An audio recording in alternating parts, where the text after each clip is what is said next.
There we go. Hey! That was magical. Your face is magical. Thanks. Like these nuts. I don't know. What does that even mean? It means your face. That's what it means. Oh, all right. I mean, that works too. I'll take. I accept young Padawan. Ha! What you eat? I had some potatoes and chicken in a bowl with some cheese and sour cream and kind of mix it all in. Oh, okay. Yeah. That sounds delicious. Yeah, let's do it together. What kind of cheese is the question? It was just like I think it's the Mexican blend. Okay. The shredded cheese that we get. I respect that. That is a fine cheese choice. Jace. Cheese. Very cheesy. Yes, very nice indeed. Oh, so I apologize in advance if I sound like shit. I'm having what I hope was a sinus infection and not COVID.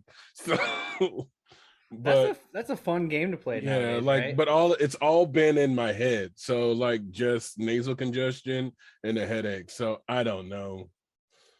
You never know. That's and I've been sneezing, and sneezing hasn't been a main symptom for COVID, but I've been sneezing a lot. So and only had a sore throat for a day.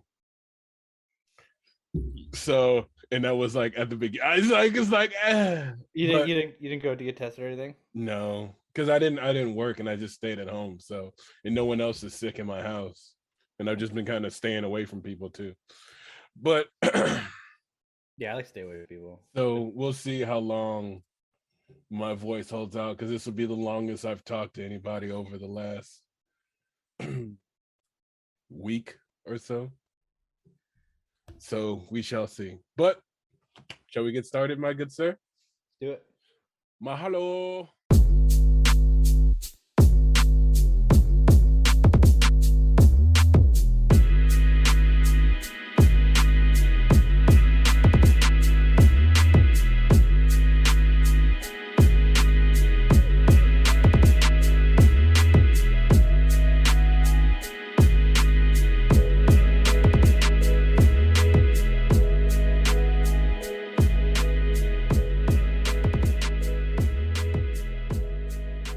Greetings and salutations, everybody. This is Because Why Not with Chris and Kevin.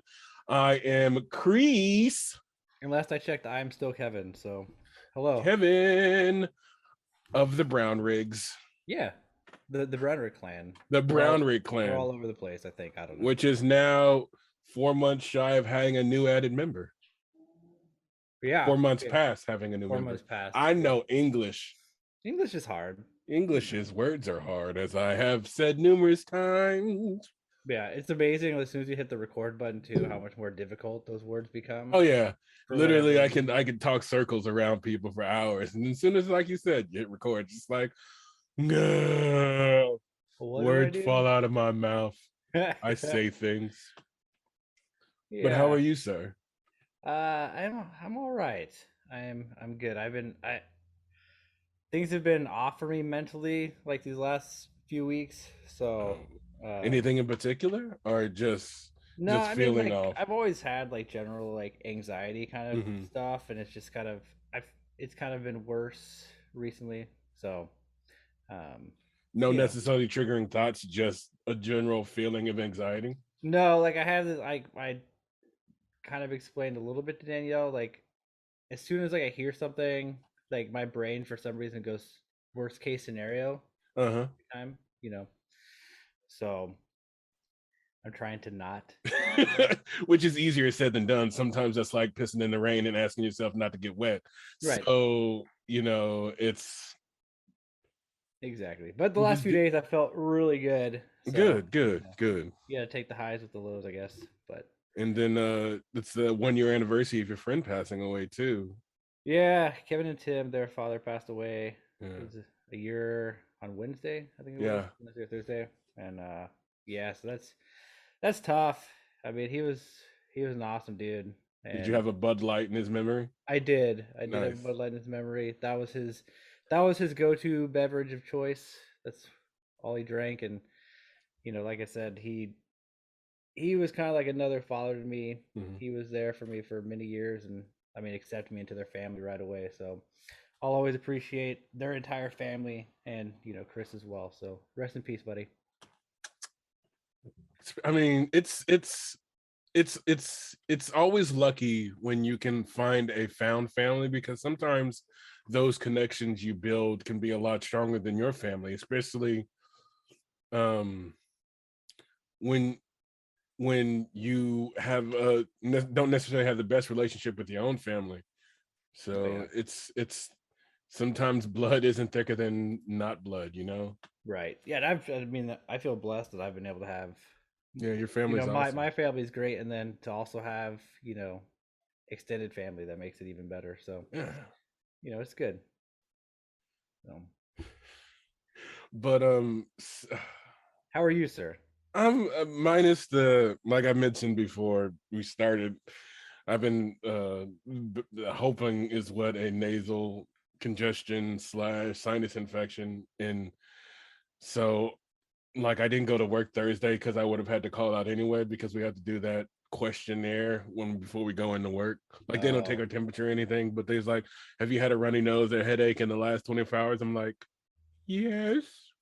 So I called out. What's funny though about that is like when we call out, we have to call the house soup, and then they tell the unit who called out. But usually I call the unit, let the charge nurse know that I'm calling out, and then have the clerk transfer me to the house soup. I didn't feel like talking to a bunch of people, so I just called the house soup directly. right. Never told anybody I called out. So I was passed the fuck out when my shift started, because I was tired. Yeah. And I wake up at 5 o'clock in the morning to 2 missed phone calls, a voicemail, text messages, people wondering where the hell I am. I'm like, Did you guys not get the message I called out? yeah. So I called when I woke up. I was like, hey, I called out. I'm sorry. I even sent like my shop steward a text message of of the screenshot of me, like the phone call of me calling them. I was like, Oh, no. okay. I said, hey, this is Chris Brooks from the ER. I'm calling out, motherfuckers. Yeah, and they just They was never like, passed the word along, huh? never pass. And this is the second time he's done it to me. So when he answered the soup phone, I should have been like, I should have called back, but I didn't care because I knew I wasn't going to work anyway. I would So say you covered your bases. yeah, That's on them for not doing yeah, what they're responsible for. yeah. That's always fun. That reminds So me. Did I ever tell a story about how when I worked at UPS and I quit there? no, but I'm Yeah. intrigued. So I'm gonna sit they back and drink my uh drink and enjoy the store. I found it was like super easy to call out, and Mm-hmm. because you don't talk to anybody that you actually work with. It's kind of a similar thing. You end up calling some random person, you tell them your name, and then they pass the word along. Mm-hmm. And finally, like this is like right when I found out I got hired with Pro, and like I knew I was on my way out anyways, but I tried calling in sick one day, and like at this point I'd called out so many times on like a Friday that they were like, you actually have to talk to the manager. So as they were transferring me, I just had my flip phone, flipped it shut, and never returned to that place. I basically did the same thing at Starbucks when I quit there. Yeah. Like but when I started working at Pro, I thought I was hot shit working on the ambulance now, I'm out of here. Yeah. So I had quit Barnes and Noble in July of 2007.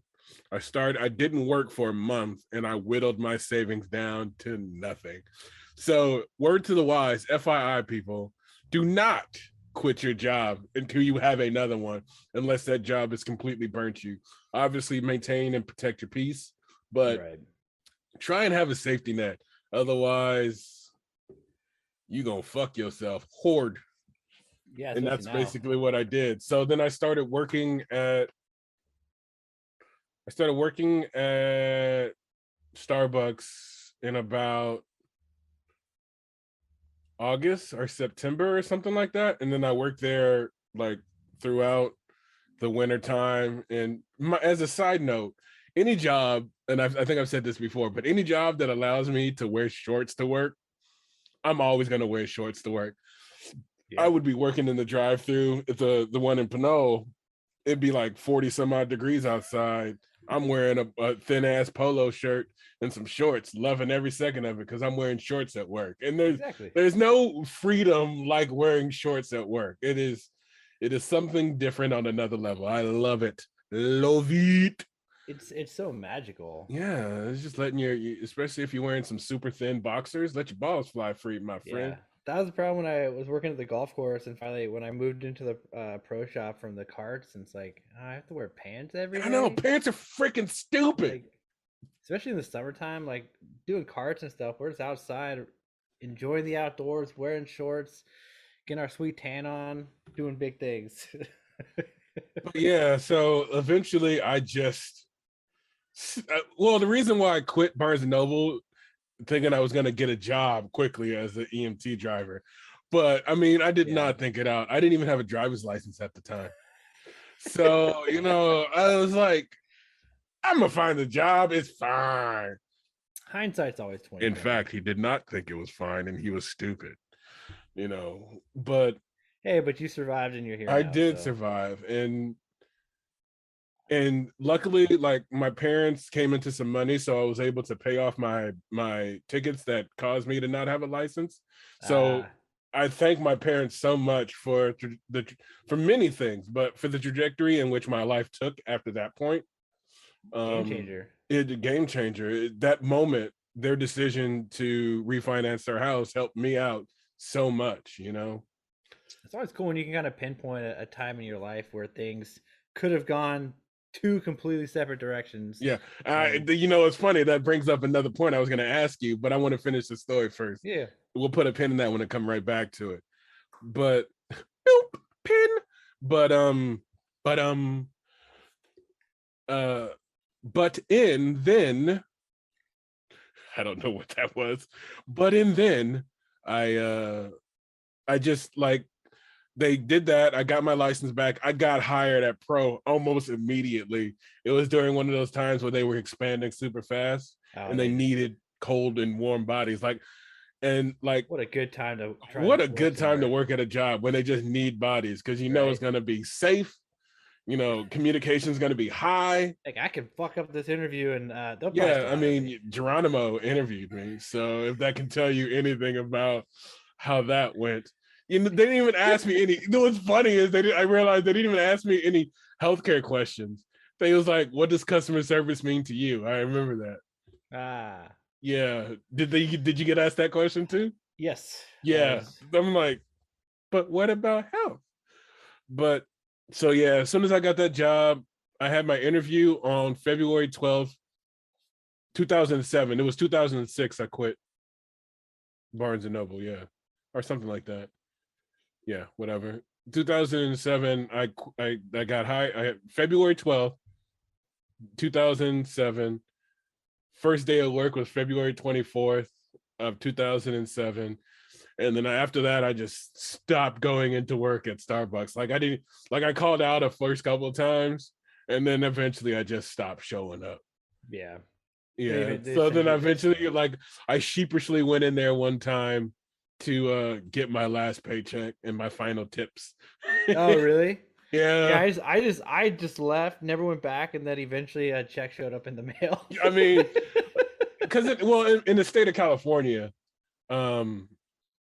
you can't get fired on the spot technically. You can, but they have to have your final check ready. Yeah. So yeah. But I will say this about Starbucks: for all its faults, they do have some pretty damn good benefits, and I remember that. Well, that's good. That was the thing with UPS too. They had good benefits. Yeah, you guys had 100% coverage just because they want your asses to go to work. Yeah. Pretty much. Oh, you broke your foot? Go get that, go get that taken care of and then come back, Yeah, we got. You guys had a pretty strong union too, right?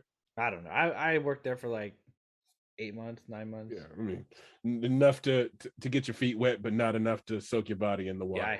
That was the one. I hated that job more than anything in the world. Like I said before, the job I hated the most was Party City. Yeah, I hated that job.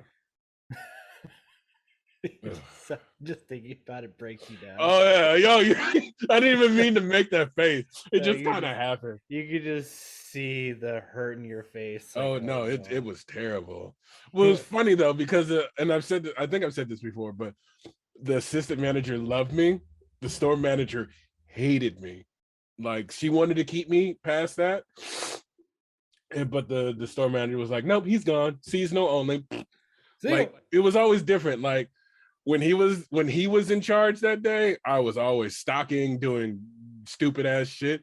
But whenever she was there, I was always cashier. I was always front end help, doing all that stuff. I never had to stock or do anything. So it's like it's just interesting. The different like first impressions are so interesting. Yeah. Because he hated, I mean, mind you, I had some lazy qualities. Well, perceived laziness, because I would always work, but I would do it in the most unappealingly looking way. Like I would stock, but I would sit on my butt on the ground doing it. So I feel like I was always the opposite. Like when I worked at the golf course, I was good at not doing a lot, but making it look like a lot. Oh, yeah. And I've mastered that now. You know, I'm good at looking busy now. Especially in the hospital now, because there are some nurses that even if something they were going to do and they're doing absolutely nothing, they'll ask me to do it because they think I'm not doing anything, and that I think that offends them. It's like, I'm just chilling, man. Right? I'm not gonna say no, but be honest with why you're asking me. Right. And I hate when they say, "Can you help me with something?" when they know they just want me to do it. Like, you don't want my help. You just want me to do it. Right. Just say, hey, can you do this for me? And I will respect you 1000%. If you say, hey, do this for me, I don't feel like doing it. I'll be like, you got it. Yeah. Exactly. I'm 1000% there for you, homie, because we's family. But if you give me that bullshit like, me, I'm doing this, can you do this? It's like, you ain't doing nothing. I got a lot on my plate right now. And it would really help me out if you did me a solid. Yeah, and if it's something I don't want to do, I'll be like, hey, I don't want to do this. Do you mind doing it for me? Is there anything I can do for you instead? You know, stuff like that. You know, you scratch your back, I'll slap you on the ass. Wait, what? Ooh. But the funny thing about my back is it's located on my cock. Oh, super bad. They say the word fuck 297 times in that movie. Really? Yeah. The unrated version, the unrated version is like 200 some odd times. The edited version is like 170 something or something like that. Fun fact. I actually just watched the movie a couple weeks ago. I put on. Oh yeah, it's a great movie. Oh, you know what movie I watched that was 176 times. In the edited version. Uh-huh. And then in the unedited. I can't find that, but that is hilarious. That's a lot of fucks. That is a lot of fucks. And I watched the 84 is said by Seth, Jonah Hill's character. 84? Uh-huh. Damn, that's more than half. Yeah. Wait, no, almost half. The average is to approximate 1.6 uses of the word per minute. It is probably the most used word in that movie. But you said something interesting, and I wanted to circle back to that. You said it's interesting when you can pinpoint a moment in your life where your life completely changed. What are one of those moments for you? Do you know? Oh, if you have one, go ahead. You got to think about it. Yeah. All right. But I actually have a couple. You know, and it's funny.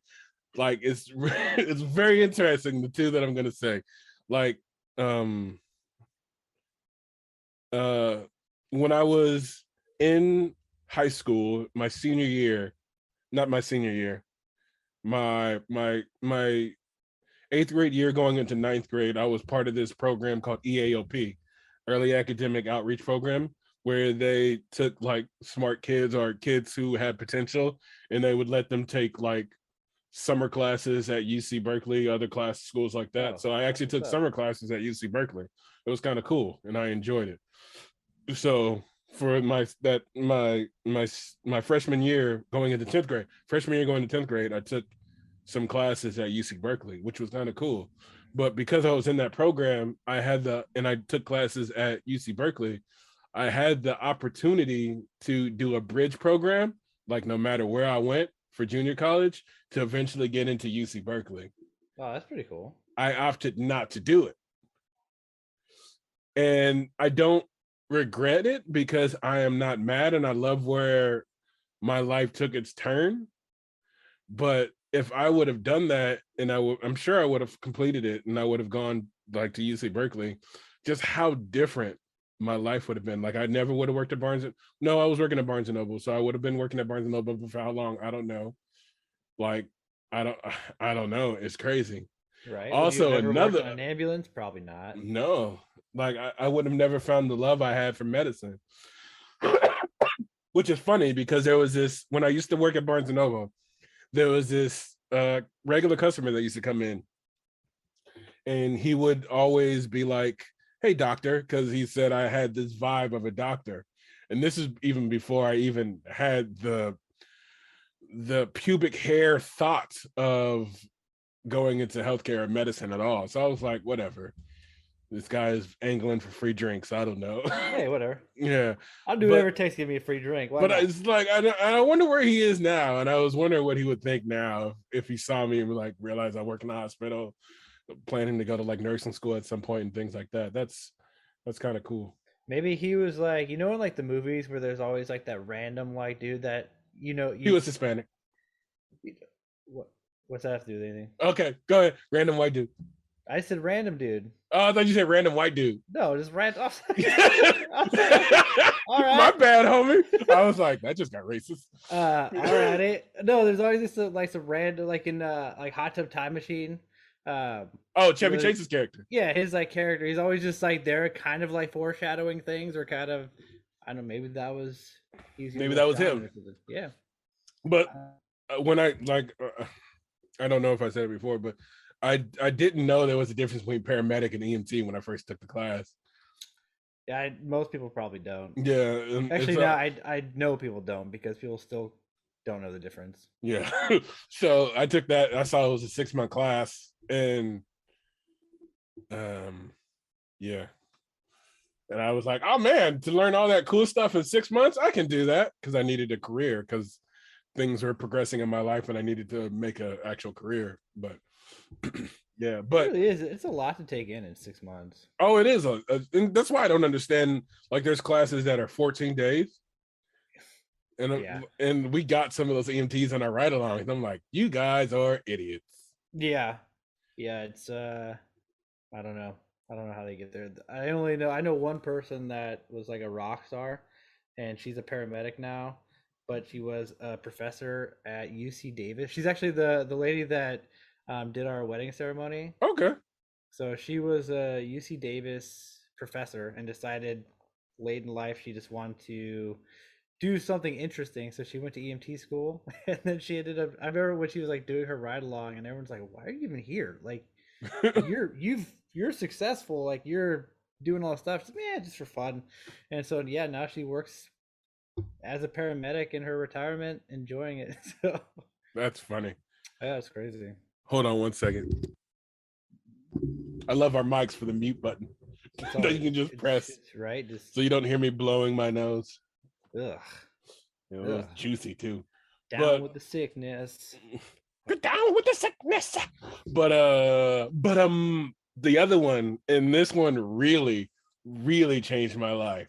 But like, Gloria came to work at Barnes and Noble, right?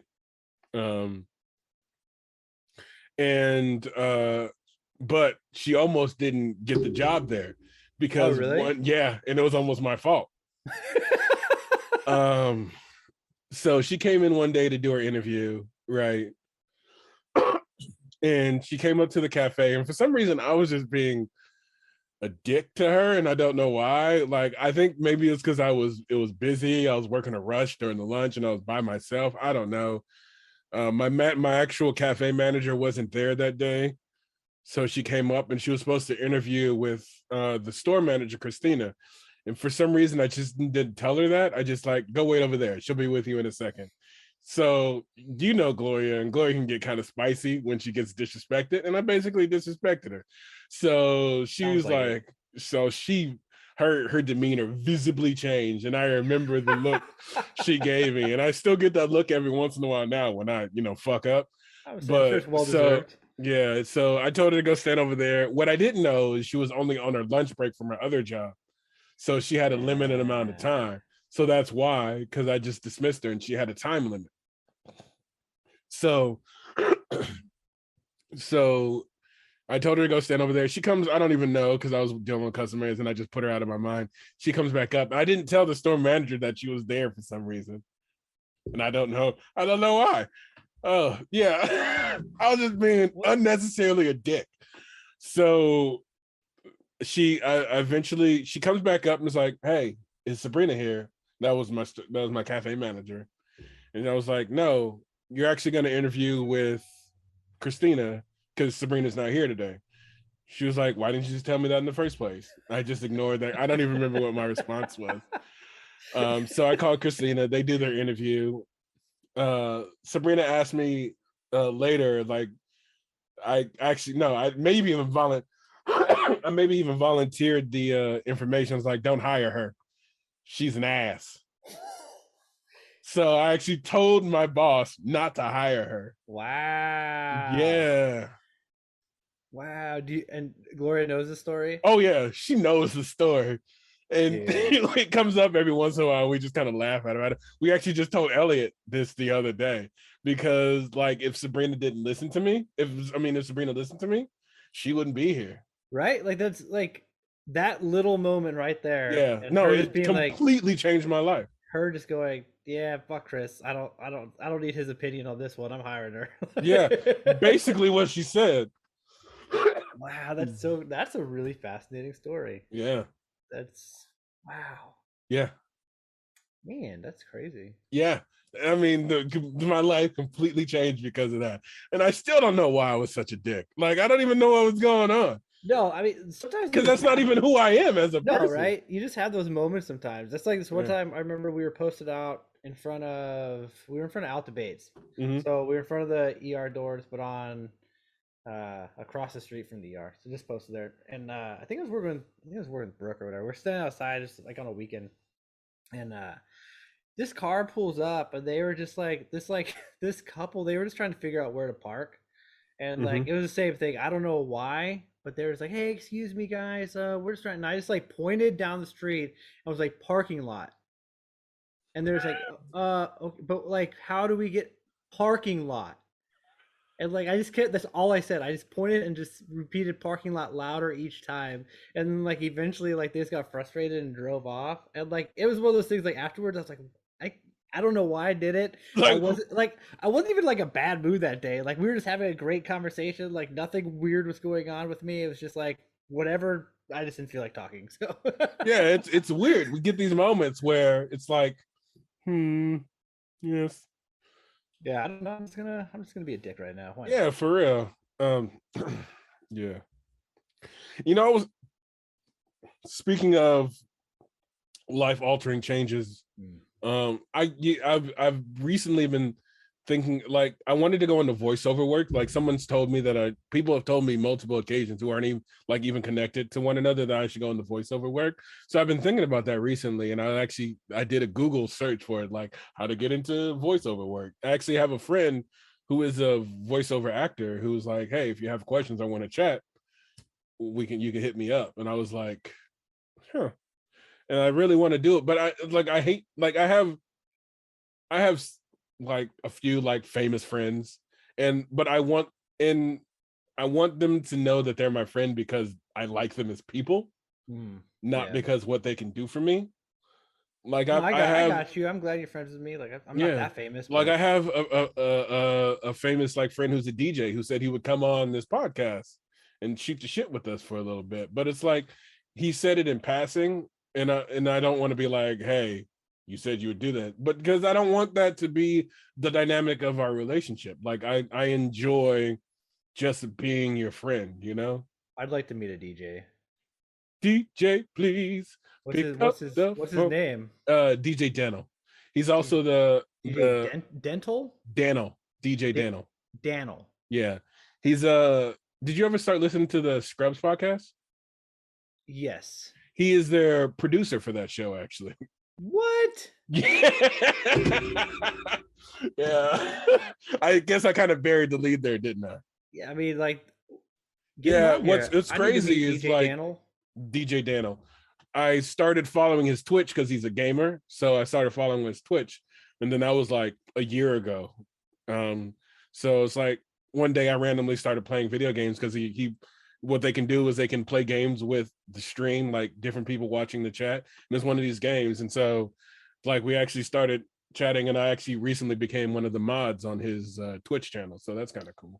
That's what's up. Yeah. So I think you should get into the voice thing. It's a good side I hustle think too. so. I really want to do it, so I'm gonna actually look into it Yeah, why not? because Go I mean for I it. have the voice for it. Yeah. Yeah, motherfucker. Male, motherfucker. Rude eyes, motherfucker. Yeah, Hard who eyes, knows? motherfucker. Maybe you'll end up reading a book that I end up listening to one day, and I'll be like, Maybe okay. that's a lot of words, though. I mean, it depends on unless you're reading like I Red mean, Light, because Green Light, or you're whatever. reading for. Yeah, some of them, especially you should definitely not do Lord of the Rings. No, I mean those are kind of short books, but I they're just I can't get into them. Nah. Just because there's so many. Ugh. Like especially there's another book series, Wheel of Time, just came out on Amazon. Their first episode, but it's based on a book, and I just could not get into that series. Too many words. It's one of those things where the author decides to overly explain a scene, and I'm just like, you use minimum words. Let me use my mind. But I mean, there's people like you who don't really visualize well a scene. Didn't you say that happens for you? I kind of I don't I think I get confused when I watch like the movies because I look at it completely different than I guess what like I mean everyone's interpretation I guess is different. Yeah, So. and that's why I never get mad when artists, directors, whatever have an interpretation of something that I don't necessarily see myself, because everyone sees the world through the lens in which they are experienced and influenced through. You know. Right. Yeah, I'm listening to Deadbeats right now. The from Jim Butcher. Yeah. Yeah. That's book 3, isn't it? No, it's like 8. Oh yeah. That's a good one. Dude, that is a good one. That is one of my favorite ones. I'm on the door is ajar. Yeah. I'm on like the last like 4 chapters or so. Yeah. I'm almost at the end. But it took me so long.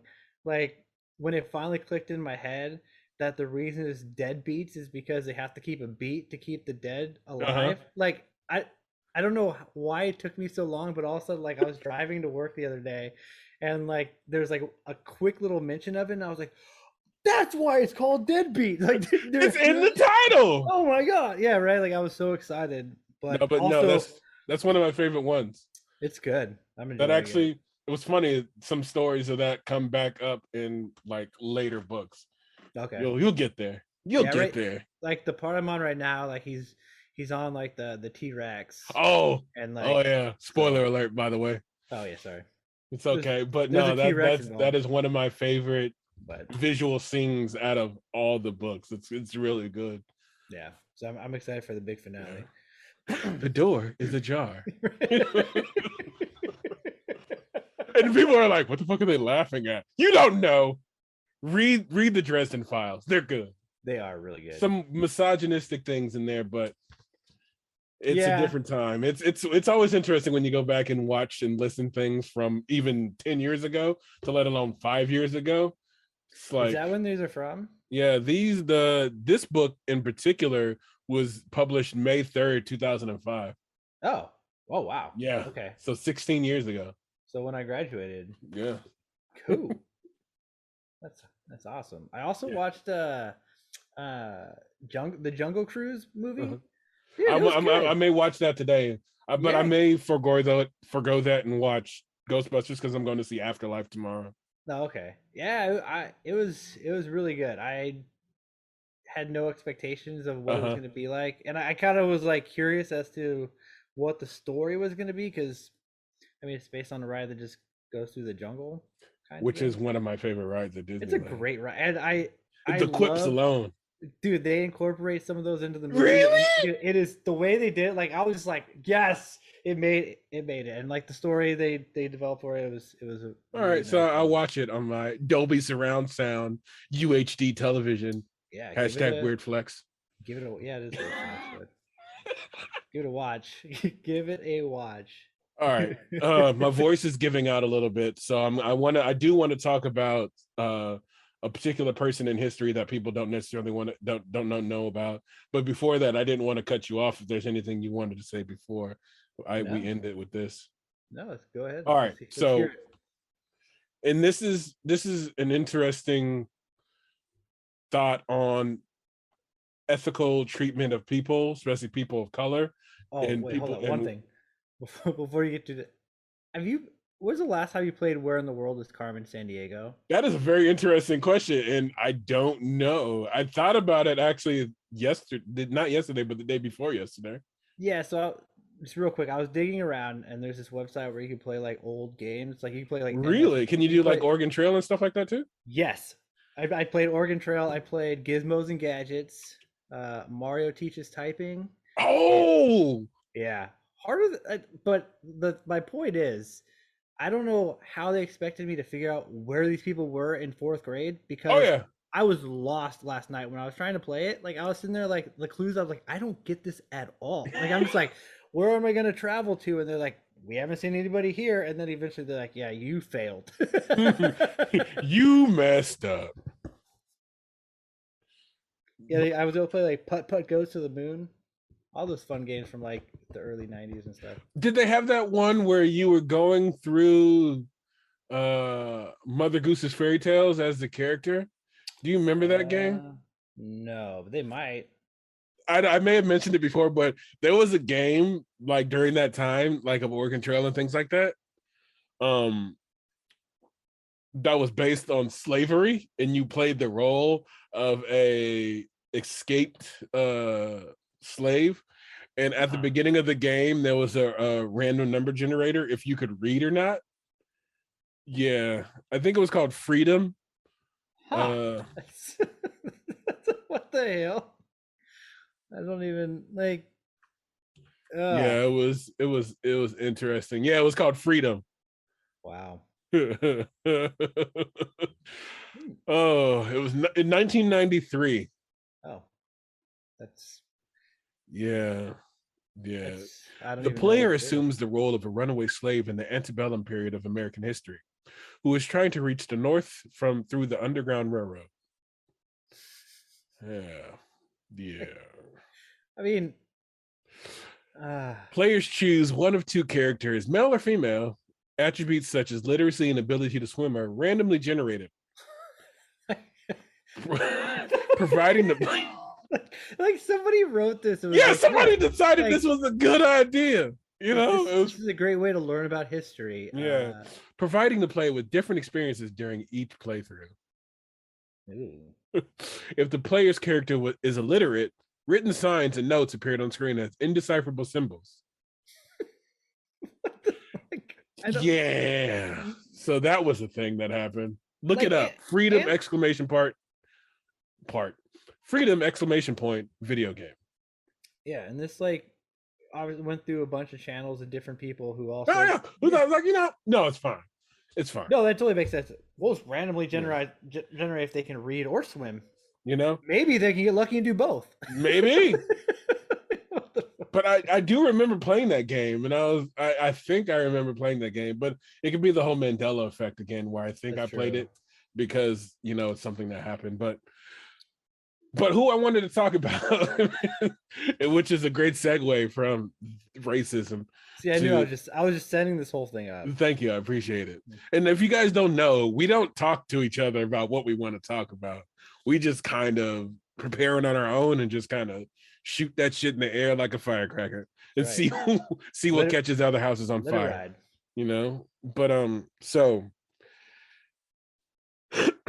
what I was saying is this story is very interesting in the implications that it implies in regards to, that was a redundant statement, the implications that are involved in regards to ethical treatment of both women and people of color, what a hospital should and shouldn't disclose to their patients and whatnot. So, and just based on different times versus now and then, which is interesting since we just talked about that, saying just like that, this game in general, this game was 20 less than a little over 30 years old, you know? Yeah. So, but they thought that was a good idea then. And couldn't do that now. Are different things in that book, like the way Dresden talks about women sometimes in his books, you know. You can tell the author has some issues with women and masculinity. Yes. Yes, Yes, he but does. so in 1951, a lady named Henrietta Lacks went into a hospital after being urged by a family to go in to get checked out. She had been having some increased vaginal bleeding and things like that. They found some pretty progressed cervical cancer, what would now be considered, I believe, stage 4 cervical cancer, which is damn near terminal. What they did after they started radium treatment, which was the common practice at the time, and that was interesting hearing what they did with radium treatment. I think, if I recall correctly, they would insert these canisters inside the person that was treated with radium, and that would hope to do what radiation does now, basically, by radiating the cells and trying to get them to shrink and to die. So they would like do it vaginally? I'm assuming so. Or It didn't really get into detail? detail, and I was completely fine with not reading the details of that. I actually kind of skipped over that part when they started talking about it. I was like, no, I'm good. But so in essence, what they did after she was treated, she started these treatments. She went in August. She never left the hospital. She ended up dying in October of that same year. What they did, which was common practice apparently for other patients who came in with this type of particular cancer, this was all done at Johns Hopkins University Hospital in Baltimore, by the by. Which was also one of the few hospitals that would serve poor Black people or African Americans, if you so choose. I choose Black because when people, it's a weird thing. Like I say, what do you like to be called? I just say Black because, you know, where I know where I'm from, I feel I should have a stronger cultural connection to that. So until then, I'll just call myself Black. But I do want to learn more about where I'm from. There's actually a genetic test that I can take that'll tell me exactly where my tribe is from in Africa. Oh, really? Yeah, and I want to do that. Yeah. But That'd be so super this late, interesting to find out about. yeah, no, and I want to do that, and maybe I'll do that. Maybe I'll do that before the year is over or early next year. Should be interesting. But so this Henrietta Lacks, she went in, she got this treatment. What she didn't know, and the family didn't know either, is that, which was common practice for them, is they would take samples of her cells to put in a petri dish to observe, because what they were trying to do is they were trying to observe how these cells function outside of the human body, so they can possibly come up with other treatments and things of that nature. I believe that's what they did. But what they noticed with her is that her cells wouldn't die. What had been happening prior to this is that after a couple weeks, couple days, or whatever, that these cells would just die out and not be viable anymore. However, with her, they would completely double every 20 to 24 hours. So they were constantly reviving themselves in essence. So and this was a new phenomenon. They had never seen this before. Right. So that's basically what they did. They took these cells from her, and without letting her know or anything like that. And the crazy part is, so many things from this cultivation of her cells led to so many different scientific breakthroughs. You know, they led to different treatments of polio, different treatments for herpes and things of that nature.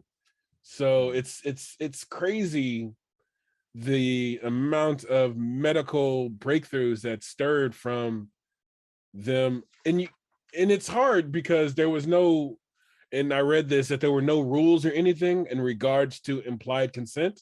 They could basically do whatever the hell they want. So what they did wasn't illegal, but thinking about it in the lens of today, obviously that stirs some sort of outcry, you know? Well, and there's a reason why it's not legal anymore. Exactly. So yeah, it's just crazy to think about. It's always hard when you think of things that happened in the past with the lens of today, because obviously things don't work that way anymore, obviously. Yeah. But like some of the things they they didn't have to deal with was informed consent. There was no established practice for informing or obtaining consent from cell or tissue donors, so they could just take basically anything from anybody and be like, hey, this is what we're going to do. They didn't have to ask for permission to collect samples for research, so they could collect these samples and be like, hey, we're going to do research on your body parts. No reason necessary, just gonna take it. So they didn't have to give consent for using patient cells for research, so there was like no local or state regulations. There was, patients had no rights to see their medical records or any sort of privacy. Yeah, it's crazy, really? Right?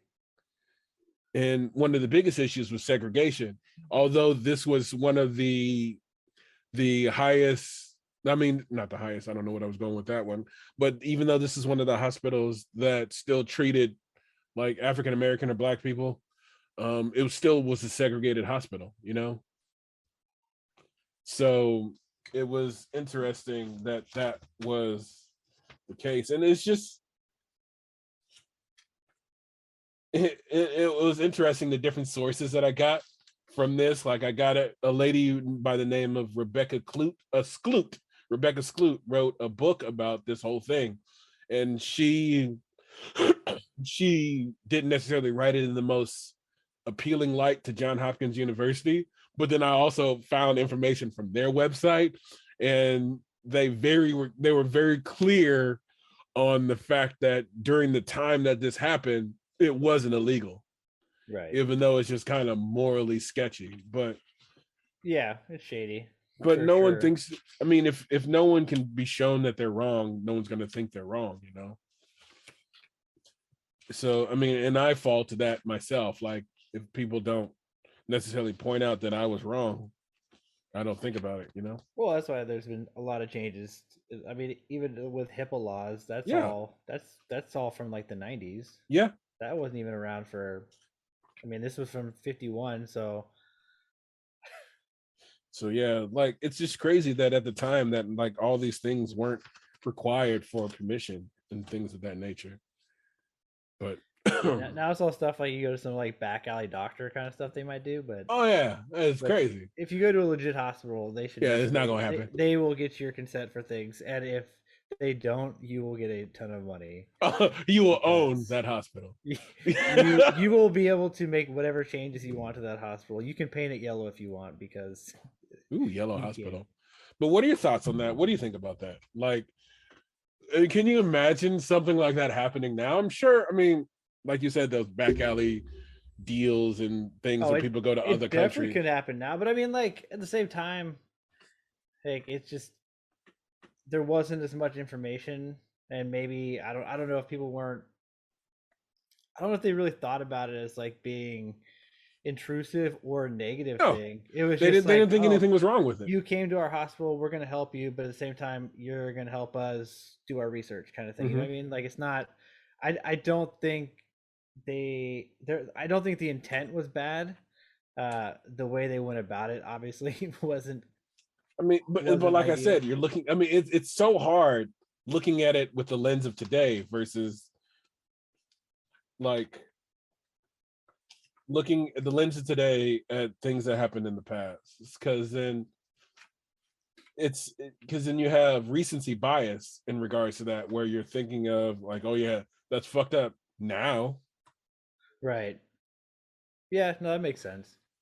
So yeah, but some of the things that over the past several decades, the cell line has contributed to many medical breakthroughs from research like effects of cells in zero gravity and outer space, the polio vaccine, like I said, leukemia, AIDS, and overall cancer worldwide. So the These are all from the benefits. cells from the same Yep. lady. Wow. Yep. That's So what's like does it's so interesting, this whole thing.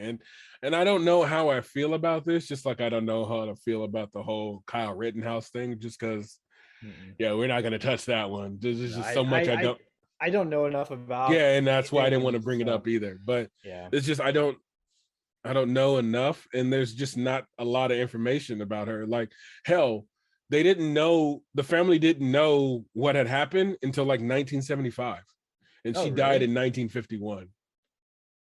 So they didn't even know that her cells had been harvested and that it led to so many breakthroughs. So, like, just Yeah. on that aspect, they got no compensation.